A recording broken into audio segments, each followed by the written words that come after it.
Recommended listening environment. Low light, wrapped in a blanket. Imagine the gentle rocking sensation. The journey begins not with sight, but with sound. Close your eyes and listen. Can you hear it? It is the sound of water, but not the crashing of angry waves or the rush of a storm. It is a gentle, melodic lapping. Plip, plop, swish.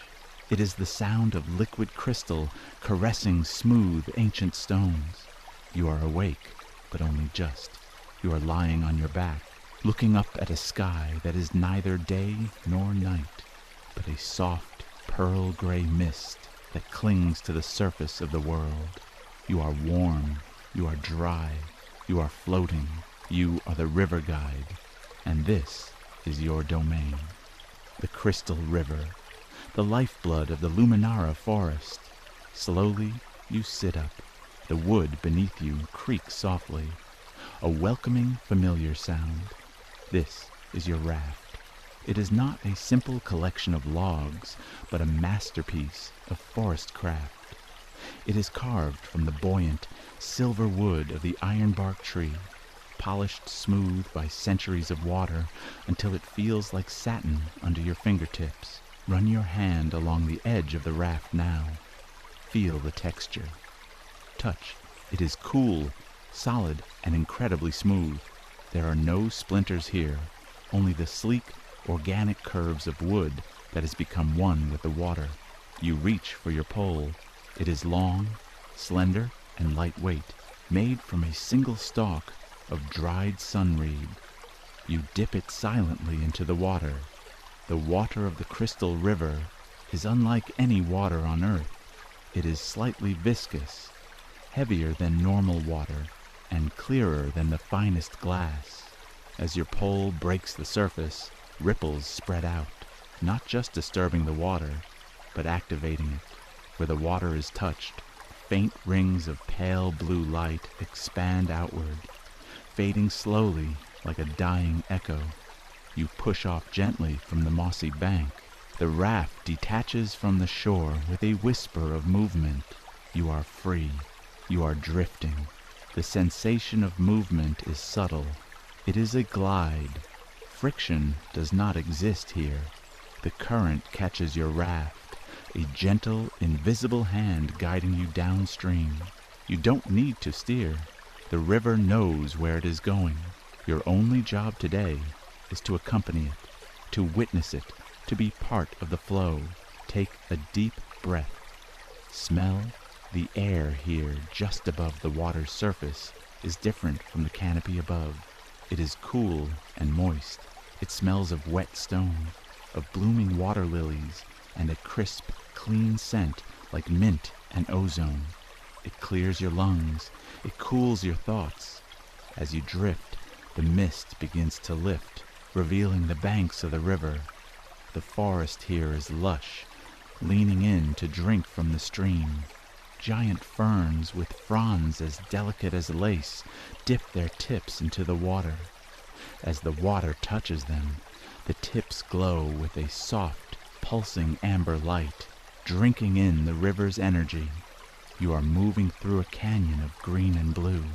The silence is profound, broken only by the rhythmic drip-drip of condensation falling from the giant leaves above into the river.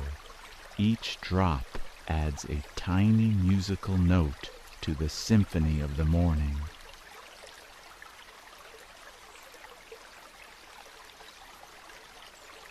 The current quickens slightly, not in a rush, but with purpose.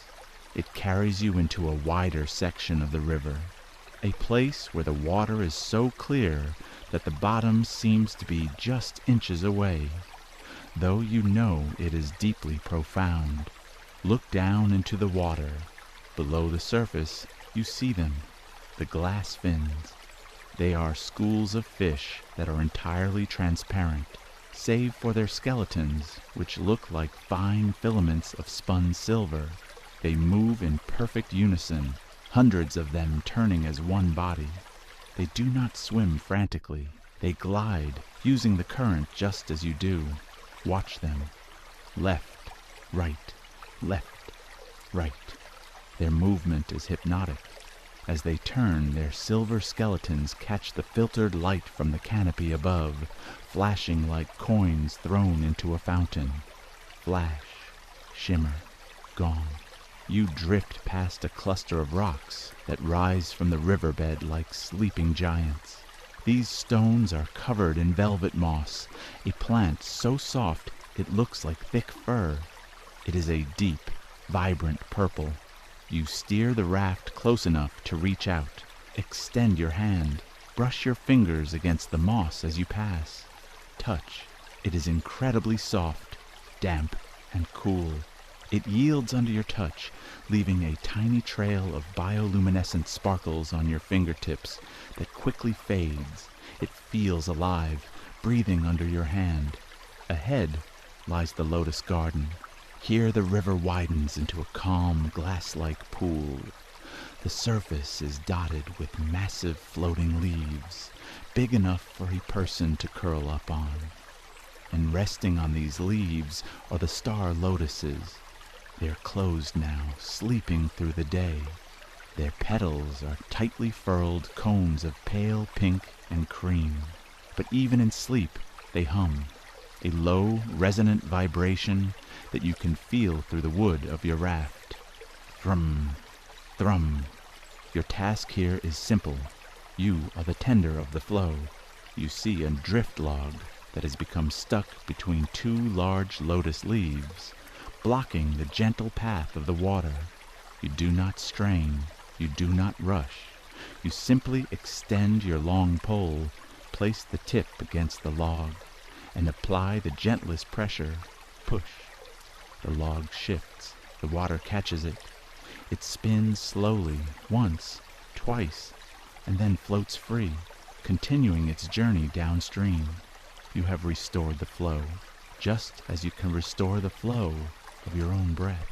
If there is a thought stuck in your mind right now, a worry that is blocking your peace, imagine it is that log.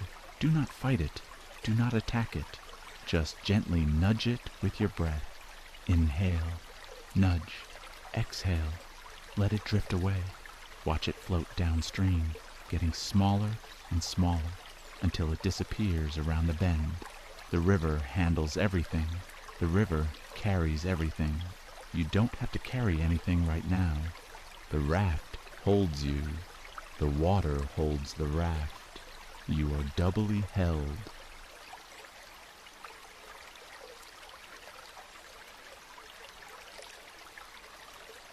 The suns are high above the canopy now, but down here, in the deep veins of the forest, the light is a twilight blue. The river guides you towards a massive archway formed by the twisted roots of a titan willow. The roots are thick as houses, gnarled and ancient. You drift under the archway and enter a tunnel of natural rock and root. This is the Cavern of Echoes. The air here is cooler, stiller, temperature. You pull your woven shawl tighter around your shoulders, enjoying the contrast of the cool air against your warm skin. Inside the cavern, the bioluminescence is stronger. The ceiling of the tunnel is studded with glowworms, thousands of them, mimicking a starry night sky. They cast a pale, ghostly green light onto the water. The sound of the water changes here. Outside, it was a lap. Here, it is an echo. Every tiny splash is amplified, turned into a bell-like tone. Drip, drip, drip, swish, swish, swish. It is a cathedral of sound. You lay your pole down on the deck of the raft. There is no need to steer here. The current is straight and true. You lie back on the raft, looking up at the stone ceiling and the false stars. You close your eyes and listen to the music of the cave. The water is singing to the stone. The stone is singing back.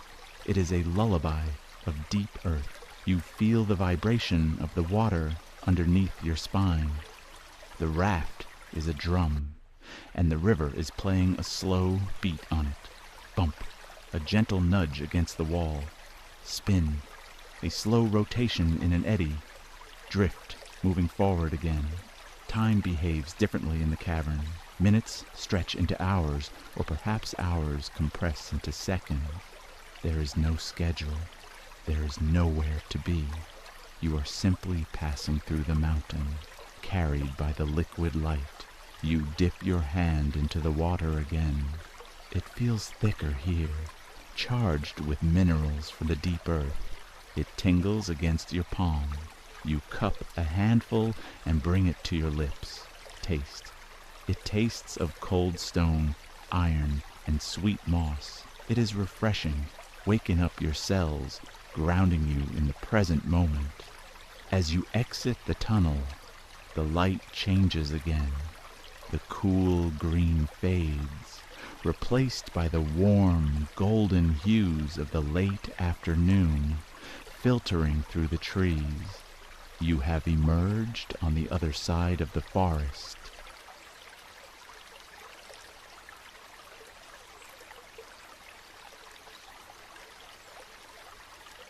The day is waning. The binary suns are beginning their descent, painting the sky above the trees in strokes of violet and bruised orange. But down here on the river, the true show is just beginning. This is the time of the gathering. As the sunlight fades, the star seeds begin to fall. From the high canopy, tiny feather-like seeds drift down towards the river. They are white and fluffy, like dandelion seeds, but they glow with a pure white internal light. They fall like slow-motion snow, thousands of them, spiraling down, down, down, until they touch the surface of the black water. Ting. When a seed hits the water, it doesn't get wet. It ignites. It turns from white to a brilliant gold. Ting. Ting. Ting. Soon, the entire surface of the crystal river is covered in these floating points of golden light. It looks as if the Milky Way has fallen from the sky and is flowing downstream. You are floating through a river of stars. You pick up a small, fine meshed net made of spider silk. Your job is not to catch them all, but to gather a few for the lamps of the river folk. You dip the net. You catch a cluster of floating stars. You lift them out, dripping liquid light, and place them into a glass jar on your raft. The jar begins to glow, casting a warm, comforting hearthlight across your face. This work is rhythmic. Dip, lift, pour, dip, lift, pour. The motion rocks your body gently. Your shoulders move with the rhythm of the water. Your breathing synchronizes with the dip of the net. The forest around you is darkening. The deep shadows of the evening are stretching out from the banks, reaching for the raft. But you are not afraid of the dark. The dark is soft. The dark is velvet. And you are surrounded by light, the light in the water, the light in your jar, the light of the glowing moss on the banks. You see a family of river otters on the bank. Their fur is sleek and wet. They are curled up together in a nest of reeds, watching you pass with sleepy eyes. They are settling down for the night. The birds have stopped singing. The day insects have gone quiet. The forest is yawning. Can you feel it? A deep, heavy stillness is settling over the world. The energy of growth and activity is being replaced by the energy of rest and renewal.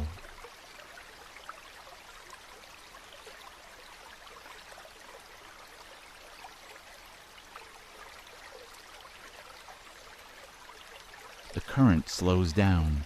The river widens again, becoming lazy and sluggish. It is tired, just like you. Ahead, you see your sanctuary. It is a small, secluded cove, protected from the main current by a barrier of smooth white stones. Leaning over the cove is a massive tree, the weeping lumina.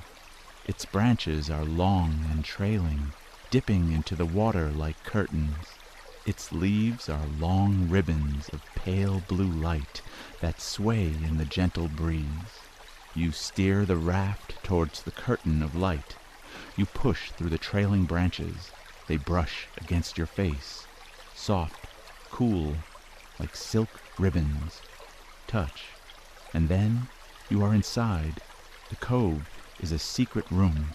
The weeping lumina forms a dome of light around you, shutting out the rest of the world. The water here is perfectly still, a mirror reflecting the glowing blue leaves above. You guide the raft to the center of the cove. You do not need to tie it up. The water here is so still that you will not drift away. You drop a small anchor, a smooth stone tied to a rope. Splash. The stone sinks. The rope tightens. You are anchored. You are safe. It is time to prepare for sleep. You turn to the center of your raft. There is a built-in compartment. You open it and pull out your bedding, a mattress filled with the fluff of the cotton clouds. It is thick and yielding, sheets made from woven lotus fibers, cool to the touch, smelling faintly of sweet water. A heavy blanket, weighted and warm, the color of deep midnight. You make your bed on the raft. You smooth the sheets. You fluff the pillow. The movements are slow, deliberate. This is a ceremony. You are telling your body that the day is done. You sit on the edge of the bed. You take off your tunic. The air is cool on your skin, but the bed looks so warm. You lie down.